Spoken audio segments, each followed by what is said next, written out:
idol ha. Balik na ako doon idol. Kunin natin yung saging tundan ka idol. Unahin natin kunin yung tundan kasi madali pa sa iba idol. Kunin natin ngayon. Kunin natin pahinugin sa barracks.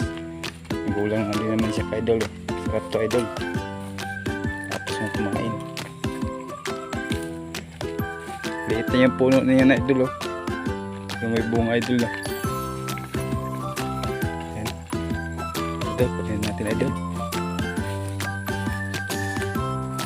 Kunin na to idol. Gulang na to mga idol. Ha? Gulang na mga idol. Kunin natin mga idol, mga kadulot. Yan mga idol, yung ano natin.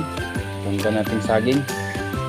Ito yung saba natin kahapon ako idol oh. Yan lang sa tabi, sa likod parak ng idol. Itong tundan na idol, pag di mo kinuha yan at nagulang na, mahinog yun sa puno. Ubusin na ng uwak yung mga idol, kaya ginawa natin idol. Ayan, may pagmunso mo naman tayo mga idol, yun lang mga idol.